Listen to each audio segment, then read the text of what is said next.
ముగిస్తాయండి. నా పాప హాస్టల్ నుంచి వచ్చింది. అమ్మ కోడి మాసం వండమందండి. అమ్మ బాబులం ఇట్లా అడ్డుకున్నా. పాస్ గారి సైకిల్ ఉందండి.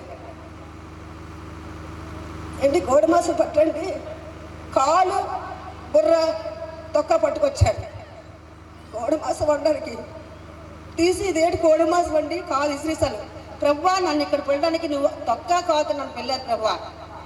నువ్వు సర్వశక్తి గల దేవుడు ప్రభా, నువ్వు సర్వాన్ని హామీ ప్రభా, నన్ను ఆకలితో ఉంచమని ఆ మాసం విసిరేసి పాస్టర్ గారు బైబిల్ ఆ వరంలో చదువుకుంటున్నారండి. మా పాప గువ్వలు పట్టుకుని అలాగే వెళ్ళిపోతుంటే, డాడీ ఆ గోమాసం తింటాను అంటుందండి. మాసాల డబ్బులు గువ్వ ఎలా కొంటావు? పాస్టర్ గారు నేను ఇంట్లోకి వెళ్ళి, ప్రభువా నా పాప గోమాసం తింటా అంటున్నారు ప్రభు, ఏం చేయను ప్రభు అని అన్నప్పుడండి సరిగా 3:30కి గువ్వొచ్చి పాస్టర్ కాలు కాడ పడిందండి. హల్లెలూయా. వెంటనే బాబులమ్మ గారు తీసి ఆ గువ్వను చేసి కోరిచ్చారండి. మన దేవుడు ఎవరు? పిలిస్తే పలికే దేవుడు. ఏంటి వేద దేవుడు కాదు, ఎవరు?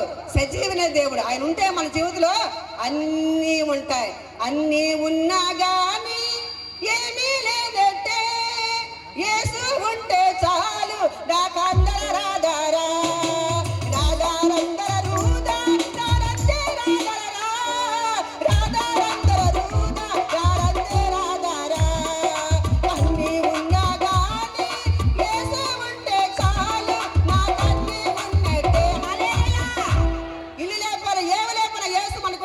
చిన్న మాట. దేవుడు దీవించునుగాక.